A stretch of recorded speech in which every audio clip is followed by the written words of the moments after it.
My friend Deb called me at 6:47 on a Thursday evening in October and asked if I had time to help someone out.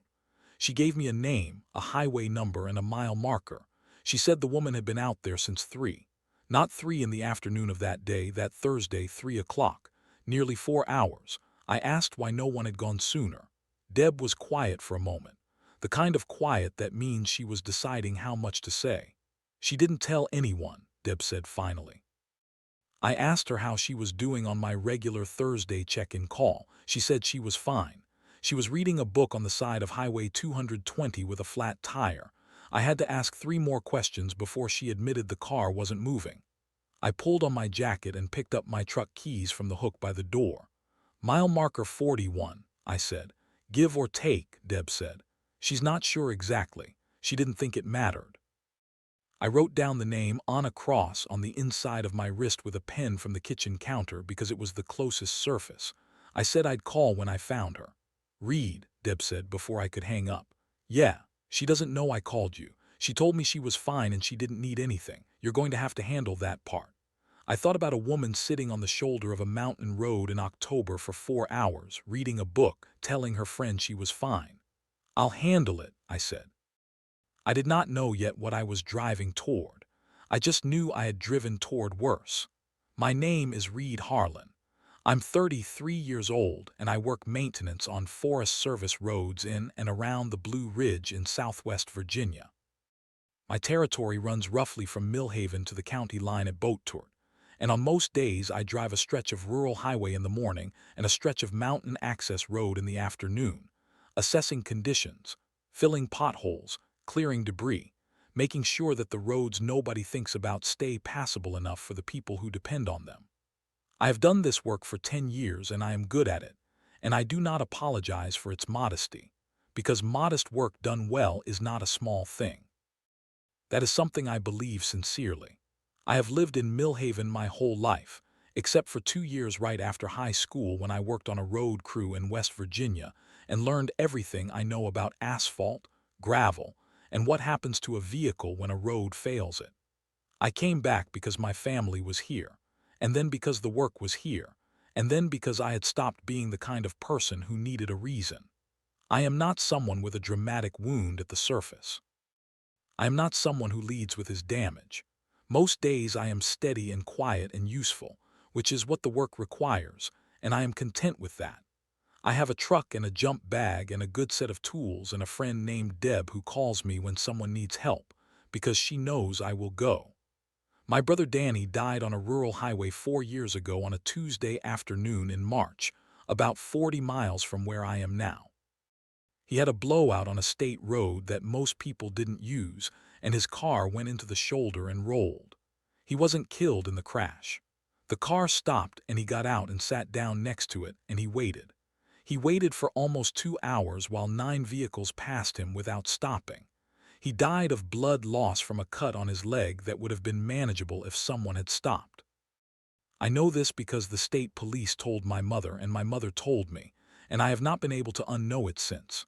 I don't tell this story often, but it explains the hook by the door where I keep my truck keys and the jump bag in the back seat with jumper cables, a tire repair kit, flares, a first aid kit, and a gallon jug of water. It explains why I almost never ignore a car on a shoulder if I have time to stop. And it explains why, when Deb told me a woman had been sitting on Highway 220 for 4 hours and hadn't told anyone, I didn't pause at all. I drove fast. The light was nearly gone by the time I reached mile marker 40. I slowed down, watching the right shoulder, and I found her at 42. She was exactly as Deb had described without quite describing it. The car was a dark blue hatchback pulled far off the road onto a wide gravel shoulder, which she'd been smart about. She'd gotten clear of traffic. The right rear tire was flat and slightly lifted, which meant she'd tried to use the jack. She'd gotten it halfway up and stopped. She was sitting on the hood, reading. She had a canvas library bag on the gravel beside her, the kind with a horizontal stripe across the front that public libraries put their name on. She was wearing a green wool coat with the collar turned up against the October wind, and she had a paperback open in front of her, held at the spine the way people hold books when they've been reading for a long time and they know how to settle in. She didn't look up when I pulled over. She heard the truck and she looked up, and then her expression did something complicated, relief and embarrassment arriving at the same moment, the way they do when someone has been pretending they don't need anything and suddenly they're found out. I got out and walked over. "On a cross," I said. She closed the book with her thumb still in it, keeping her place. "Deb called you," she said. "It was not a question." "She did." She pressed her lips together. "I told her I was fine. She mentioned that." I looked at the car. "You've been working on it yourself." "The lug nuts were stuck," she said. "I couldn't break them loose. I have the jack and the spare, I just couldn't." She stopped. "I didn't have enough leverage." "That happens," I said. "They torque them too tight at the shop. Even with a good wrench, you sometimes need a breaker bar to get them started." I looked at her setup. She'd done the positioning correctly, jack under the right frame point, just forward of the wheel well. "You did the jack right," I said. "I did a YouTube tutorial at 4:15, she said. "Signal was too weak for the roadside assistance call, but enough for a 6-minute video." I almost smiled. "What were you reading?" She looked at the book in her hand like she had briefly forgotten it was there. "Wallace Stegner," she said. "Crossing to Safety." She held up the spine so I could see. "It's a library copy. I was returning it today." "You've been out here 4 hours reading a library book on the hood of your car." "The gravel was less comfortable," she said. I went back to the truck for the breaker bar. She watched me work in that particular way people watched you when they were trying very hard not to hover but also couldn't quite look away. I got the lug nuts loose in about 3 minutes. They were tight but not impossible, just needed the right tool, and then changed the tire in about 12 more. The spare was full. The jack was a decent one. When I lowered the car back down and checked the spare's contact with the road, she slid off the hood and stood beside me. "Thank you," she said.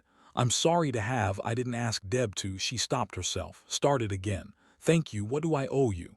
"Nothing," I said. "I feel like I should." "You don't." I picked up the flat and put it in her trunk. "The spare's a temporary. You don't want to drive it over 50 and you'll want to get the tire replaced before the week's out." She nodded, watching me with an expression I couldn't quite read, something careful in it, something that was trying to be neutral but wasn't quite managing. "You drove from Millhaven," she said. "Yes." She paused. "That's almost 3 hours." "About that," I agreed. She was quiet. The wind came through the gap in the ridge above us, the kind of October wind in the Blue Ridge that didn't feel like weather so much as the mountain reminding you it was there. The paperback was still in her hand. "Deb shouldn't have done that," she said, not angrily, just quietly. "She was worried about you," I said. "I was fine," she said. I looked at her, standing on the shoulder of Highway 220 in the dark, holding a library book she'd been reading for 4 hours because she hadn't told anyone she needed help. "Sure," I said. Something moved across her face at that, not offense. Something more like being caught. I said I would follow her to the next town just to make sure the spare was holding, and she started to say it wasn't necessary, and then she stopped mid-sentence and said, "Okay. Yes, thank you." Which was the first time in our entire exchange that she had accepted something without arguing first. I drove behind her for 14 miles to a gas station in Daleville that I knew stayed open late. The spare held fine. She pulled in and I pulled in beside her, and she came around while I was checking the tire pressure on the spare. "I'm going to get water," she said. "Can I get you something?" She was asking carefully, like she was testing whether the offer was too much to make. "Coffee if they have it," I said. She came back with 2 cups in the cheap foam kind from the gas station carafe, and we stood outside under the fluorescent lights on a cold October evening and drank mediocre coffee, and she said, "I should ask for your number, in case something happens on the way home and I need to call someone who already knows the situation." "That makes sense," I said. We exchanged numbers. She put mine in her phone under Read Tire, which I found out later when she showed me, and which made her laugh the same way she laughed about most things, sudden, genuine, slightly embarrassed by how genuine it was. She drove home. I drove home. On the way back, I thought about the 4 hours she'd sat there without calling anyone, about the way she'd told me she was fine, about the way she'd tried to pay me, tried to argue me out of following her, tried to minimize every bit of it until the very last moment when she dropped her guard enough to accept a cup of coffee and ask for my number. I thought about the book she'd been reading on the hood of the car, the library bag on the gravel, the way she'd held her thumb in the page when I arrived, keeping her place, because she had assumed she would have time to go back to it, because she had accepted, somewhere deep down, that sitting on a shoulder in the dark was simply what the evening was, and there was no particular reason it should stop being that. That was the thing that stayed with me on the long drive home. Not that she had been stranded. Not even that she hadn't called. It was the small deliberateness of keeping her place in the book. The quiet resignation of someone who had learned not to expect the evening to get better.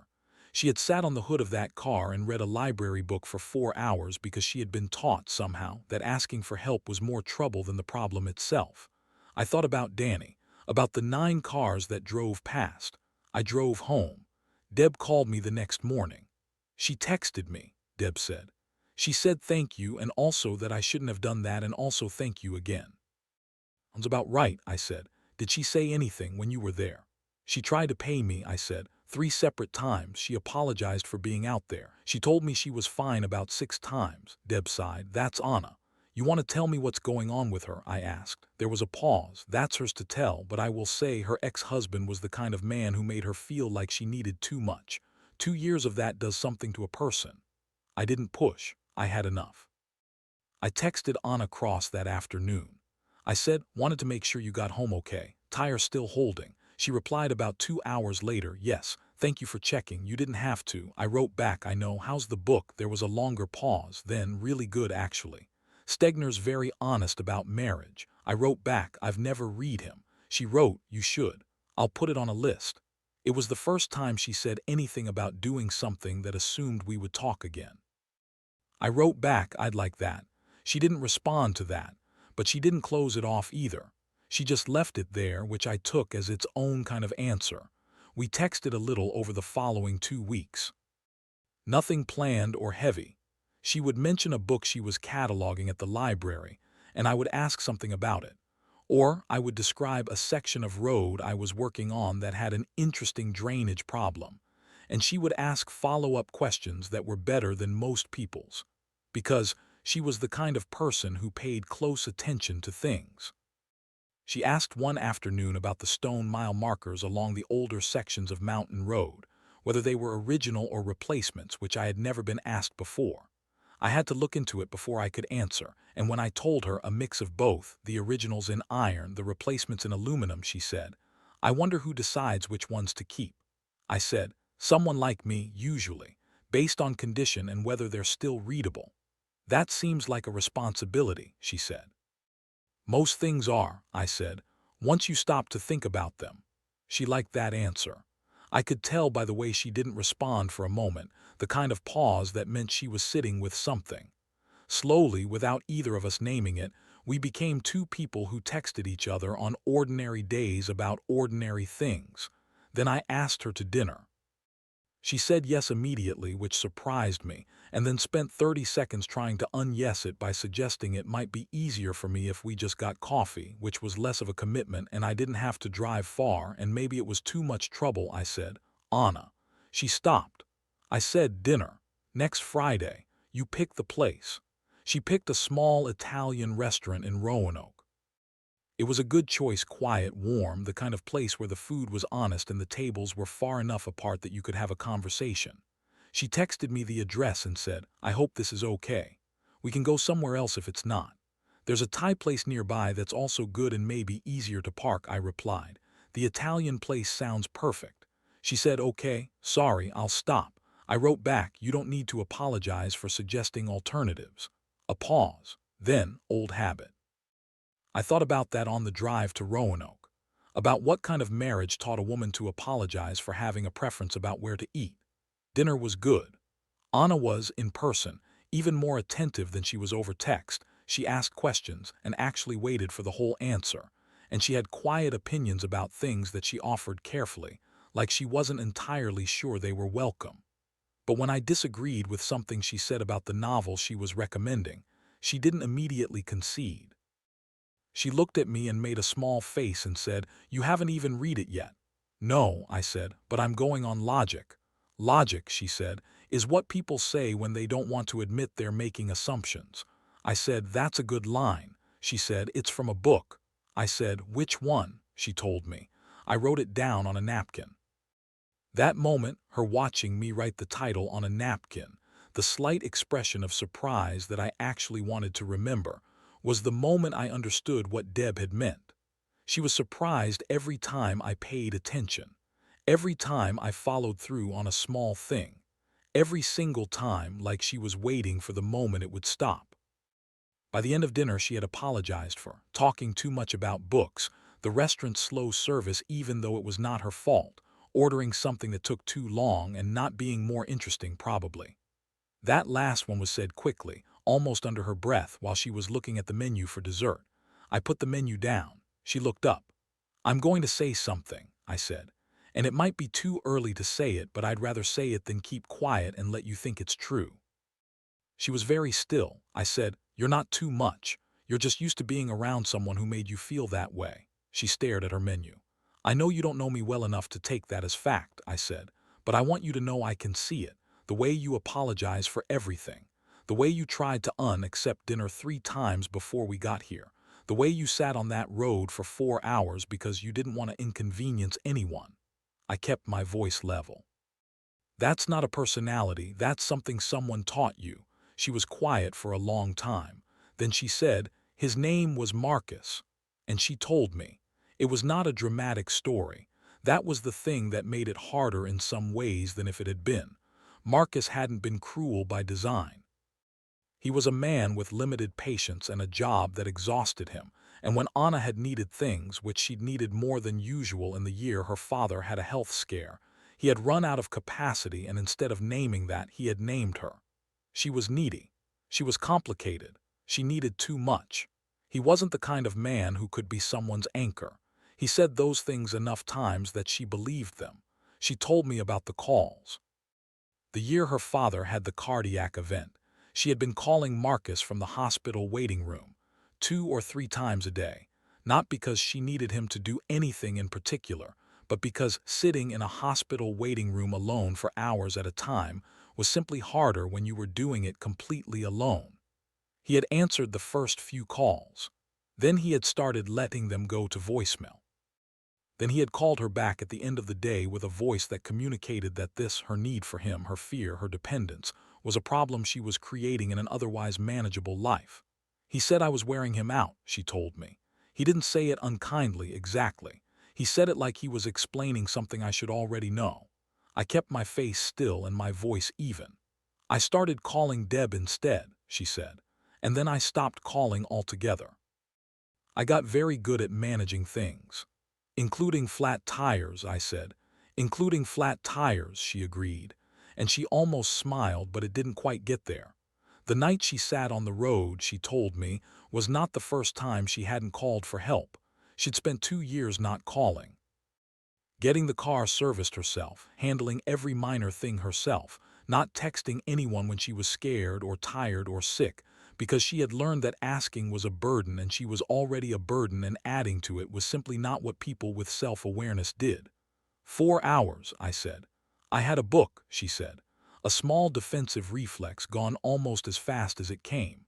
I know, I said. That's not what I meant. She looked at me. What I meant, I said, was that you sat out there for 4 hours and it didn't occur to you that you were allowed to be uncomfortable about that. She was quiet for a moment. I was fine, she said. Anna, I said. I know, she said quietly. I know. Deb had put it plainly when she called me the morning after. 2 years of being told she needed too much. The specifics, what Anna told me at that dinner table, put bone on what Deb had sketched. A man who hadn't been monstrous. Just absent in the way that some people were absent, present enough to seem like someone was there. Absent enough that you eventually stopped counting on him. And then you stopped counting on anyone. And then you stopped counting on yourself to be the kind of person who deserved to be counted on. I sat with it. I'm not saying this so you'll feel sorry for me, she said. I'm saying it because you asked a direct question, and I'm trying to get better at answering direct questions directly. That's a good thing to get better at, I said. She looked at the tablecloth. I'm not sure I'm good at this yet, at any of this. She gestured slightly, meaning dinner, meaning talking, meaning being in the same room with someone who was paying attention. I used to be better at it before. You seem pretty good at it to me, I said. You're easy to talk to, she said. That's the first compliment you've paid me all evening, I said. She almost laughed, almost. I'm not sure that's true. I'm keeping track, I said. First one. She did smile then, small and real. We saw each other twice in the weeks after that dinner. Once for coffee, once for a long walk on a trail I maintained that came out at a ridge overlook. She'd asked what kind of roads I worked on, and I'd said the honest answer was some of them were beautiful, and she'd said she'd like to see one, and so I showed her. She was quiet on the trail in the way she was quiet most places. Not uncomfortably, not because she had nothing to say, but because she was looking at things. She noticed small details I'd walked past hundreds of times. A section of stone wall that predated the trail, a particular formation in the exposed rock face, the way the color of the leaves ran in gradients along the slope based on sun exposure. You know what direction south is, she said, watching me orient on the ridge. Just from standing here. I've been on this ridge a lot of times, I said. No, she said. You did it when we pulled into the parking lot too, before we even got on the trail. You just oriented. I hadn't noticed I'd done it. I've been a road worker for 10 years, I said. Direction gets automatic. She thought about that. I do it with books, she said. I can walk into a library I've never been in and know where the fiction is. What tells you? The light, she said. Fiction sections are almost always on the exterior walls with windows.